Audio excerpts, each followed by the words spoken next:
All right, little monsters, strap yourselves in because Mother Monster has unleashed her Chromatica Ball film upon the world, and honey, it is everything we dreamed of and more. We're talking fierce fashion, killer vocals, and enough glitter to make a drag queen jealous. This ain't just a concert film, it's an experience, a journey, a religious awakening. Now, I know you're gagging for all the juicy details, and trust me, we're about to spill the tea. From surprise appearances to show-stopping performances, we're breaking down all the top moments that'll leave you saying, "Yes, Gaga, slay!" So grab your popcorn, dim the lights, and get ready to relive the magic of the Chromatica Ball, honey. Okay, squirrel friends, let's talk about the moment that sent chills down our spines and had us screaming, "Yes!" at our screens, the LG7 tease at the end of the film. I mean, Miss Gaga really knows how to leave us wanting more. That little glimpse of what's to come was like a shot of pure adrenaline to my pop music-loving heart. The way the music faded out, the screen went dark, and then bam, those two little letters, glowing like a beacon of hope in the darkness. It was like she reached through the screen, grabbed us by our wigs, and whispered, "New album, bitches, get ready!" And honey, you better believe we are ready. LG7 is going to be iconic, legendary, everything we've ever wanted, and more. I can feel it in my waters. Mark my words, this album is going to snatch wigs, break records, and have us all dancing until dawn. So Gaga, if you're watching this, please, for the love of all that is holy, drop that album ASAP. Your little monsters are thirsty. Now, you didn't think I'd let this whole video go by without mentioning my own personal highlight, did you? That's right. Your girl graced the Chromatica Ball stage, and it was everything I ever dreamed of and more. The lights, the music, the energy of the crowd. It was electric. I felt like I was floating on a cloud of glitter and hairspray. And Gaga, she was absolutely radiant. A true professional, a goddamn icon. We shared a moment, me and Gaga, a look, a knowing glance. In that instant, it was like we were the only two people in the world.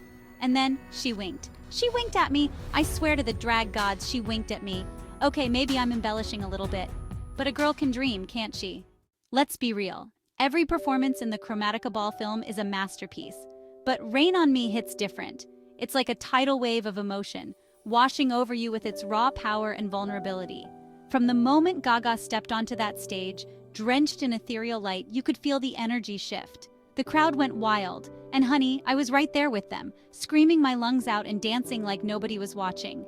And the vocals? Don't even get me started on the vocals. Gaga's voice soared through the stadium, reaching every single person in that crowd and beyond. It was a spiritual experience, a cleansing of the soul. By the end of the performance, there wasn't a dry eye in the house. We were all emotionally spent, but in the best way possible. That's the power of Lady Gaga. She takes you on a journey, and you come out the other side forever changed.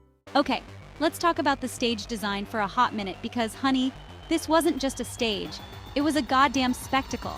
We're talking next-level production, with more lights than a drag queen's dressing room, and enough pyrotechnics to make Michael Bay jealous. From the towering structures that seem to defy gravity to the intricate lighting design that transformed the stage into a kaleidoscope of colors, every detail was meticulously planned and executed to perfection.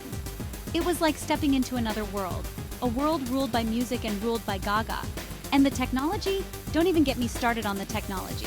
We had drones flying overhead, giant LED screens that stretched across the entire stage, and special effects that would make James Cameron drool. It was clear that no expense was spared in creating a truly immersive and unforgettable experience for the audience. And honey, they succeeded. From the moment the film opens, you know you're in for a wild ride. The opening scene is a goddamn masterpiece, a cinematic triumph that sets the tone for the entire film. We open on a dark and ominous cityscape, rain lashing down, and a sense of anticipation hanging in the air. And then, we see her, Lady Gaga, standing triumphantly amidst the storm, her silhouette illuminated by a single spotlight. The music swells, the camera pans up, and we're treated to a breathtaking view of the Chromatica Ball stage, a futuristic metropolis that seems to stretch on forever. It's a visual feast, a sensory overload in the best way possible. And then she starts to sing. Her voice, powerful and emotive, cuts through the darkness like a beacon of hope. In that moment, all your troubles fade away, and you're transported to another world, a world of music, passion, and pure, unadulterated Gaga. So there you have it, little monsters, just a taste of the magic that is the Chromatica Ball film. We laughed, we cried, we danced our asses off. It was a religious experience, a pop culture pilgrimage, a night we'll never forget. But listen, don't just take my word for it. Go watch the whole damn thing yourself. Trust me, you won't be disappointed. It's a visual and auditory masterpiece that will leave you gagging for more. And while you're at it, hit that subscribe button for more piping hot tea on Lady Gaga, music, and everything in between. Until next time, stay glamorous.